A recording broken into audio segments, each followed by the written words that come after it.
Halo, selamat pagi teman-teman semua. Sambil menunggu komentar kita, kalian bagaimana teman-teman keadaan di pagi hari ini? Pasti sehat-sehat ya. Semoga demikian.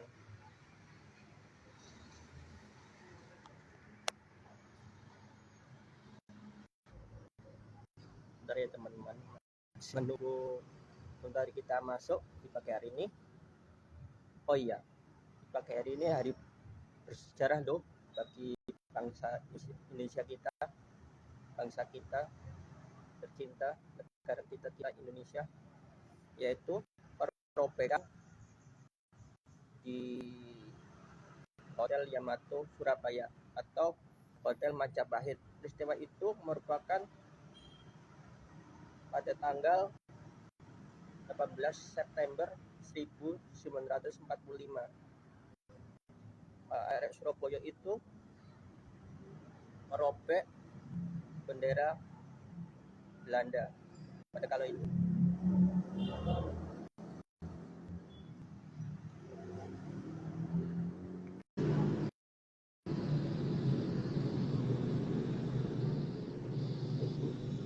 Halo Kak,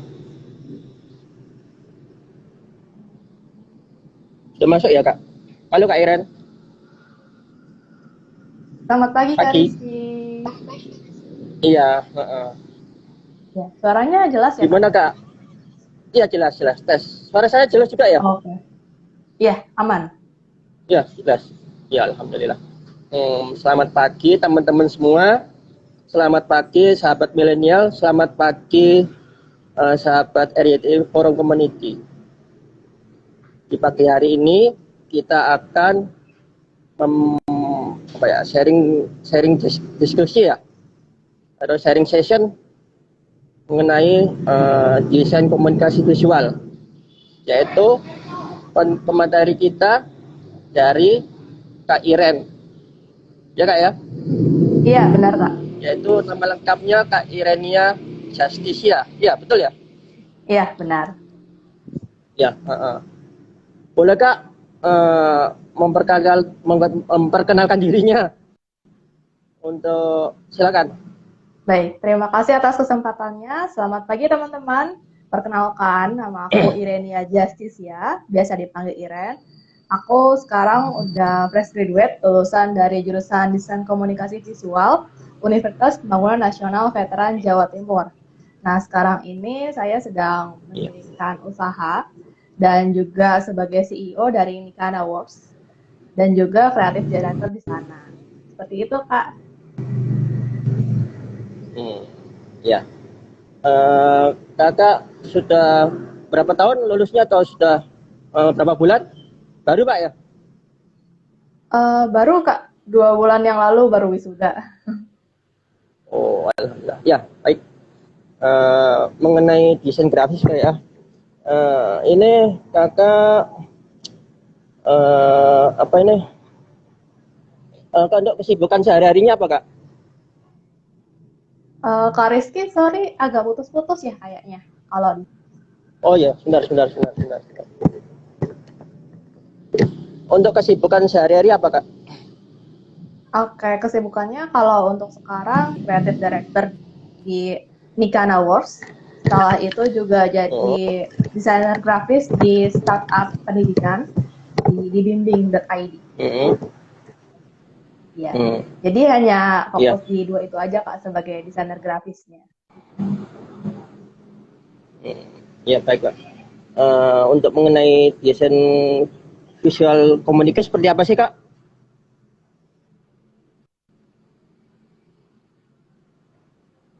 Gimana? Halo? Agak putus-putus ya. Untuk Teman-teman desain gimana? visual komunikasi gimana sih Kak di kafe? Menurut Kakak ya, menurut Kak Iren nih, desain komunikasi visual itu gimana Kak menurut Kakak? Oke. Jadi sebenarnya untuk desain komunikasi visual sendiri itu kan sering orang-orang sangka itu mirip dengan desainer grafis. Maksudnya yang desain grafis gitu yang diploma. Kalau yang dia kan biasanya S1. Nah, kalau perbedaannya sendiri untuk desain grafis aja, itu dia lebih fokus ke teknis bagaimana menciptakan desain-desain gitu. Tapi kalau misalnya DKV sendiri itu lebih ke arah bagaimana kita menyampaikan pesan melalui visual seperti itu. Jadi DKV ini versi lengkapnya dari desain grafis sih. Gitu. Nah, untuk prospek kerjanya sendiri itu sangat-sangat banyak ya teman-teman. Mungkin teman-teman di sini ada yang berminat untuk masuk DKV, tapi bingung nanti kita lulusnya jadi apa? Apakah hanya jadi tukang gambar gitu? Oh tidak. Jadi ada banyak. Gitu. Ada videografi, fotografi, atau mungkin teman-teman yang suka bikin font itu nanti bisa jadi font designer. Dan juga untuk perusahaan sekarang udah banyak banget ya teman-teman. Kalau teman-teman cari di berbagai perusahaan hampir sekarang semuanya butuh yang namanya desainer. Jadi memang ini adalah peluang emas gitu untuk teman-teman kalau misalnya mau masuk ke jurusan DKV. Ya, saya tanya lagi Kak ya. Ini namanya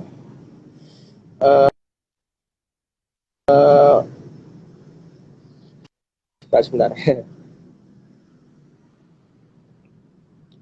Keempat ini Kak, untuk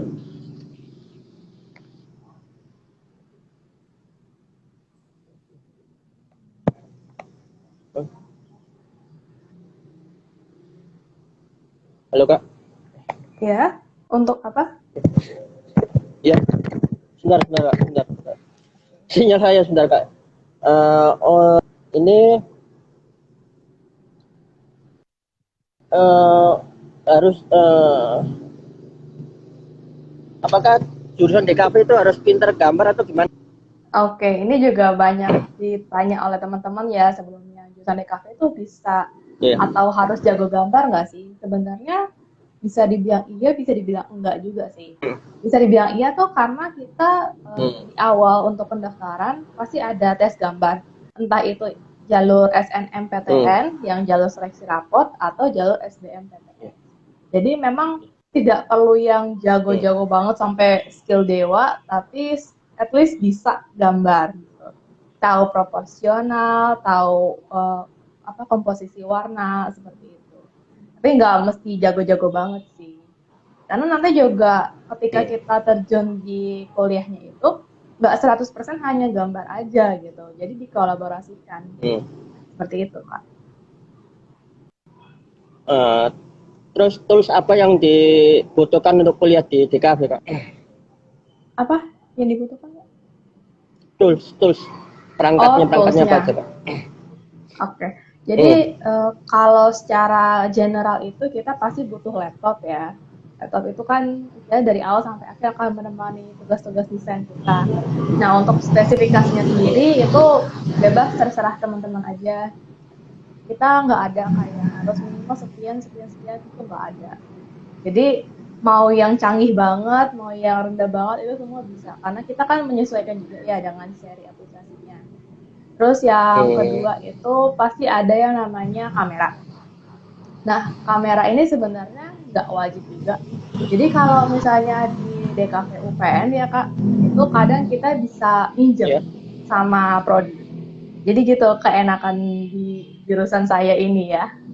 Kalau di kampus lain nggak tahu, cuman kalau di saya itu boleh minjam. Nah, kalau misalnya nggak mau minjam, itu biasanya kita tugasnya kelompokan Kak. Jadi meskipun kita fotonya bareng-bareng, misalnya foto sendiri-sendiri, tapi ngerjainnya itu bareng. Jadi kayak pinjem-pinjeman kamera, satu kamera itu bisa buat 5 orang misalnya.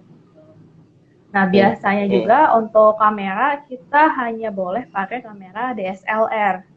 Gitu. Jadi untuk yang pocket, mirrorless itu belum bisa. Gitu. Abis itu ada juga pen tablet. Ini sebenarnya nggak wajib banget, tapi kalau teman-teman mau jadi ilustrator, alangkah baiknya pakai atau punya pen tablet. Untuk mereknya bebas, mau Wacom, Kuion, itu terserah sama aja sebenarnya. Jadi sebenarnya untuk alat-alat sendiri yang paling urgent itu laptop sih. Sisanya itu menyesuaikan teman-teman nantinya mau jadi apa atau mau mendalami bidang apa. Ya. Eh, untuk budget berapa sih Kak? Kuliah di DKV untuk perkiraan? Kalau budget ini kan mungkin UKT ya, uang kuliah tunggal atau semacam SPP-nya. Nah, Hmm. kalau itu karena saya di PTN itu agak beragam, Kak. Jadi memang setiap tahunnya itu kan pasti naik. Tapi kalau di angkatan saya itu start dari nol, yang jalur bidik misi, terus habis itu sampai 7 juta kalau nggak salah. Jadi emang masih apa ya menyesuaikan dengan pendapatan orang tua sih sebenarnya. Dan juga kan nanti ada kayak survei rumah, survei yang lain-lainnya gitu. Jadi memang menyesuaikan dengan perekonomian kita sendiri. Jadi teman-teman nggak usah khawatir dan juga Hmm. kita ada banyak beasiswa ya. Mungkin dari pemerintah atau dari kalau dari kampus sepertinya belum ada sih. Bisa dari pemerintah atau kantor swasta, perusahaan swasta gitu. Jadi mending teman-teman masuk aja dulu untuk nanti biaya-biaya itu bisa lah diatur. Iya. Selama kuliah di DKV, mungkin Kakak ada hambatan-hambatan semacam kayak penyakit atau apa terserang apa gitu Kak? Gimana? Kalau hambatan sejauh ini sih karena gini, kalau misalnya DKV itu kan terkenal dengan praktek-praktek ya. Jadi kita lebih banyak untuk mengeluarkan uang di praktek itu sih. Kayak beli cat itu cuman yang sekecil gini gitu, itu 30.000. Dan itu kan kita harus punya kayak warna-warna primer kayak merah, biru, kuning, hitam, putih juga. Nah itu ya kalikan aja. Dan satu project itu nggak cukup untuk satu cat itu gitu loh. Bisa 2 sampai 3. Nah memang lebih boros di pembelian alat yang seperti itu sih Kak kalau untuk kesulitannya. Tapi kalau untuk penyakit enggak sih. Dari awal sampai lulus gak pernah yang namanya kena tipes gitu. Mungkin itu memang lebih ke arah manajemen stres aja sih sama manajemen kos ya? Kayak makanan juga. Kadang kan Ya. kalau teman-teman yang DKV itu sibuk banget ya Kak. Jadi kita emang terkenal jarang tidur karena Hmm. kerjanya yang banyak banget. Nah, itu biasanya teman-teman kan Iya. kadang lupa makan atau kalau misalnya makan pun kayak jajan sembarangan. Nah, itu yang aku saranin sebaiknya teman-teman mulai memilah lagi. Kira-kira kalau misalnya jajan ini tuh bersih nggak sih, sehat nggak sih? Karena itu yang akan mempengaruhi kesehatan teman-teman gitu. Karena kalau aku pernah sakit juga, paham gitu ya, sakit. Dan itu cuma sekali nggak Hmm. masuk aja, besoknya udah bingung banget gitu, tugas udah kayak numpuk banget. Kayak gitu sih. Jadi Iya. kalau bisa teman-teman di DKV harus selalu sehat ya. Nggak ketika itu semua kan Kak, kan semua jurusan kan juga gitu harus jaga kesehatan Kak ya. Iya, benar. Hmm. Eh, ini Kak, apa sih Kak untuk apa kan ada istilah mahasiswa yang di kafe itu kena tipes Kak ya?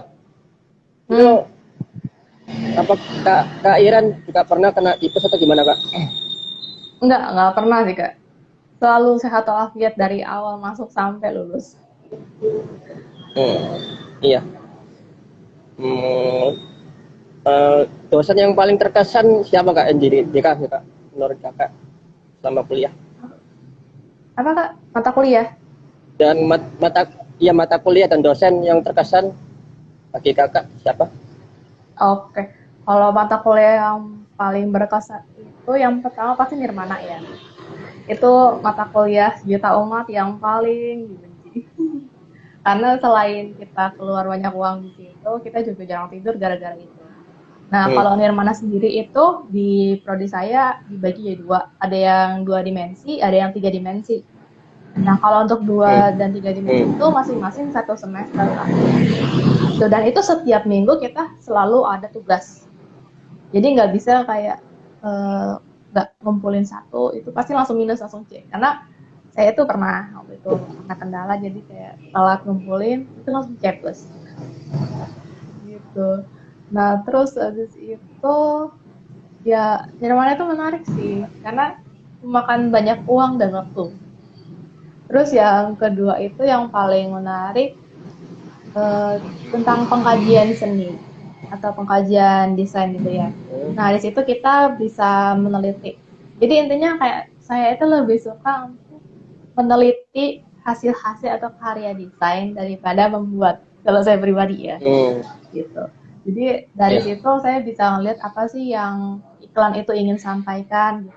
Kayak mendalami iklan gimana sih kalau misalnya dia ambil angle dari atas, dari bawah, itu maknanya apa gitu. Yang menariknya untuk pengkajian itu seperti itu. Nah, untuk mata kuliah yang terakhir, yang paling mengasyikkan adalah skripsi. Hmm. Gitu. Karena kalau misalnya skripsi itu kan menurut saya ya, dia itu membebaskan kita untuk terserah kamu mau ngapain aja, sesuka-suka kamu, mau bikin karya apa gitu. Kalau misalnya mata kuliah lain kan suka nggak suka harus dijalanin ya. Tapi kalau skripsi itu kayak, ya udah terserah kamu, silahkan berkreasi, dan itu menurut saya keren, menarik. Ya, betul. Eh, apa ya? Selama kuliah di TKV kan ada hambat-hambatannya Kak ya. Iya benar. Untuk meminimalisir hambatan itu gimana Kak? Oke, kalau hambatan sendiri itu kan sebenarnya tergantung individunya juga ya Kak. Tapi kalau misalnya menurut saya sendiri hambatannya cuma ada di time management sama finance. Nah, karena kan DKV itu nggak cuma prakteknya aja yang ngeluarin banyak uang, tapi juga kadang di akhir semester kita ada yang namanya pameran tugas akhir. Nah, buat teman-teman nanti Hmm. yang di wilayah Surabaya dan sekitarnya itu bisa join langsung di Instagramnya @plasakreatif. Jadi nanti mungkin kita bakal pameran offline. Nah, itu sebenarnya hambatan, salah satu hambatan kita. Karena kita kan sering pameran, nggak cuma di Hmm. dalam kampus, tapi juga di luar kampus. Nah, itu kan selain membutuhkan tenaga, membutuhkan uang juga. Jadi saran saya, teman-teman berhematlah ya Hmm. kalau masuk DKV itu harus pinter-pinter manajemen uang karena semuanya tentang uang gitu. Nah, Iya. kalau kesehatan lebih ke gimana teman-teman ini aja sih kayak pola tidur gitu. Terus jangan lupa pakai minum vitamin, terus itu manajemen stres. Nah, manajemen stres ini Hmm. yang sebenarnya paling penting sih. Karena kita kan jarang tidur ya. Nah, itu kan pasti langsung disenggol, dikit aja bacok gitu. Nah, itu yang harus teman-teman kelola lagi. Ya. Kadang juga ada yang kerjanya itu deadline 1 hari gitu ya. Nah, itu kan langsung udah kayak Hmm. gitu. Nah, itu harus Iya. di apa ya, di manajemen lah istilahnya. Hmm. Di perkuliahan di kafe kan sering ada pamer-pameran ya Kak. Itu seperti Iya, apa Kak pamerannya Kak? oke, jadi kalau pameran sendiri kita ada banyak jenisnya ya Kak. Jadi kalau misalnya untuk mahasiswa baru atau maba itu biasanya Hmm. pameran yang namanya Disnatalis juga sama pameran angkatan. Jadi mereka itu memang dilatih untuk bikin pameran versi kecilnya di jurusan, di prodi. Nah, itu biasanya kita pameran di dalam kampus aja. Nah, untuk gongnya atau yang paling besarnya itu biasanya kita pameran di mall. Nah, yang pernah terjadi itu di Royal Hmm. Plaza, kalau teman-teman di Surabaya ya, terus juga di Ciputra World. Nah, tapi Hmm. akhir-akhir ini kita lebih seringnya di Ciputra World. Nah, apa aja sih yang dipamerin? Banyak. Hmm. Jadi kalau misalnya teman-teman ini setelah kita kuliah 1 semester ya, itu karya dikumpulin, terus nanti diseleksi sama dosen. Nah, karya-karya yang sudah diseleksi itu akan dipamerkan di pameran kita. Jadi memang setiap akhir semester selalu ada pameran. Iya Kak. Eh, untuk prospek ke DKV itu seperti apa Kak prospeknya untuk kerjanya Kak? Oke, kalau prospek sendiri itu sangat banyak ya, Kak. Jadi kalau misalnya saya ingat kata dosen saya dulu, DKV itu adalah micin dalam kehidupan ini. Jadi emang benar banget, kalau misalnya kita lihat di semua hal di dunia ini ya, kita ke jalan misalnya ada banner promosi, itu kerjanya anak DKV. Terus Hmm. kita juga misalnya mau makan sesuatu gitu ya, itu kemasannya kan karya anak DKV. Jadi teman-teman yang mau join jurusan DKV nggak perlu khawatir mau kerja di mana karena hampir semuanya itu butuh DKV. Nah, teman-teman bisa jadi ilustrator, itu yang suka-suka gambar gitu ya. Ilustrator juga ada banyak jenisnya, ada yang ilustrator yang manual, yang misalnya pakai pensil warna, pakai pensil, atau pakai cat air gitu ya. Atau juga mungkin ilustrator yang digital, yang biasanya pakai pen tablet atau tablet gitu, yang pakai iPad biasanya. Itu ilustrator. Terus juga teman-teman bisa jadi fotografer profesional pastinya. Habis itu juga bisa jadi videografi, sama mungkin yang suka animasi, yang suka film animasi, itu bisa jadi animator. Apa lagi ya? Oh, sama ini, kalau bisa teman-teman suka bikin font, suka nulis-nulis apa ya? Bukan kaligrafi. Ya itu lah pokoknya kayak tulisan-tulisan estetik gitu. Nah, teman-teman bisa jadi ini apa namanya yang editor typeface itu, ya itulah desainer typeface, desainer font gitu. Dan masih banyak lagi sebenarnya teman-teman untuk bisa dikulik, atau mungkin yang pengen jadi dosen juga boleh, nanti S2 lagi. Jadi banyak banget sih Kak. Ya. Kak, ya. Kakak apakah pernah kayak bikin aplikasi atau semacam software, Kak? Kalau bikin software itu sebenarnya bukan ranahnya DKV ya Kak. Kalau DKV itu lebih ke UI UX designer. Jadi kita hanya sebatas untuk mendesain bagaimana sebuah aplikasi akan terlihat. Nah, nantinya itu akan diimplementasikan oleh teman-teman dari tech. Jadi ada front end dan back end. Nah, tapi sejauh ini saya pernah juga bikin untuk Kampung Ilmu, waktu itu project dari kampus gitu ya. Bikin aplikasi. Nah, ini juga menarik untuk teman-teman yang suka UI UX, bisa juga jadi UI UX designer ya ketika lulus nanti. Iya. Kayak semacam itu Kak ya, desainer website gitu ya. Iya benar, desainer web. Jadi nggak cuma aplikasi, Ya, bisa semacam juga itu ya. ke web. Iya benar. Iya. Untuk pesan-pesan anak dari kafe ini gimana Kak? Untuk mungkin teman-teman bisa Kak Iren bisa bantu untuk teman-teman di kafe, mungkin pesan untuk manfaatnya kuliah di kafe itu gimana Kak? Pesan-pesannya. Oke. Jadi buat teman-teman yang pengen join atau masuk ke kuliah DKV, itu teman-teman nggak perlu ragu lagi mau nanti lulusnya jadi apa, itu karena sangat besar peluangnya untuk masuk atau untuk kerja di bidang DKV ya. Jadi mungkin kecil kemungkinan untuk kita bakal switch career ya, karena memang banyak banget pilihan untuk bidang pekerjaannya gitu. Nah, terus habis itu juga jangan lupa sebelum masuk kuliah itu banyakin tidur, karena kita ketika kuliah jarang tidur ya. Terus sama siapin uangnya, karena kan banyak tuh perlengkapan dan perintilan DKV yang harus dipersiapkan gitu ya. Terus jadi mungkin nanti kalau misalnya teman-teman masih ada pertanyaan yang belum terjawab hari ini, bisa juga DM ke aku @irenia.justice ya.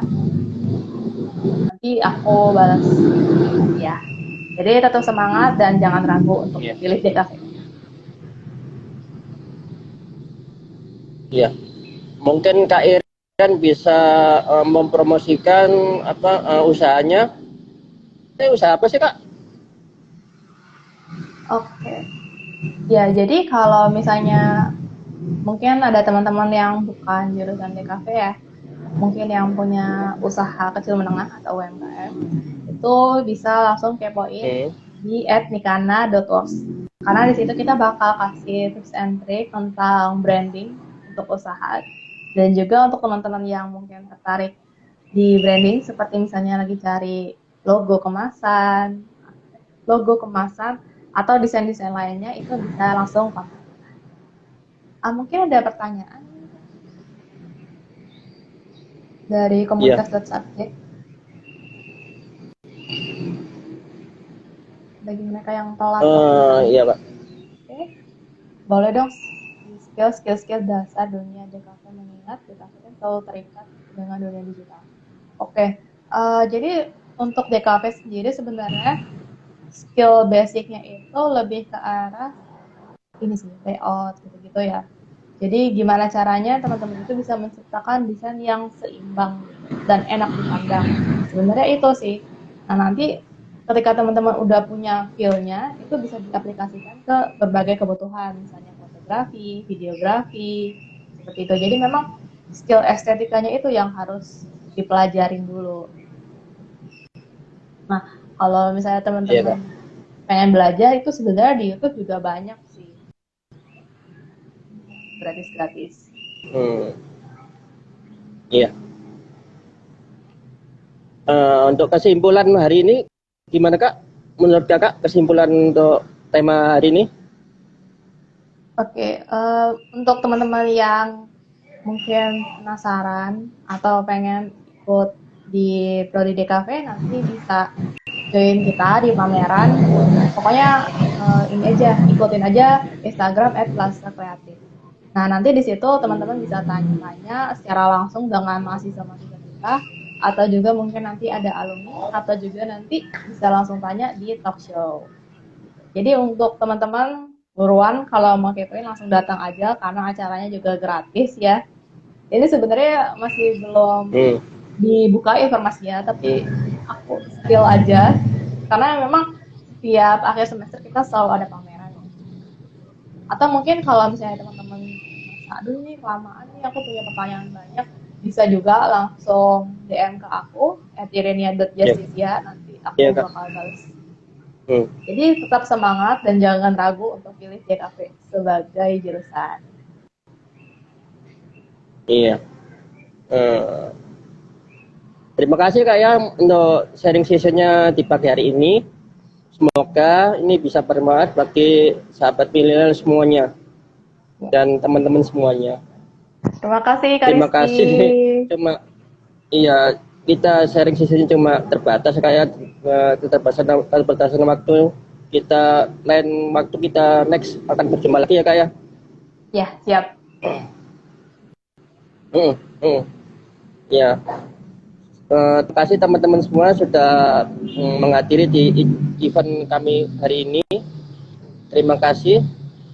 Semoga bermanfaat untuk kita semua.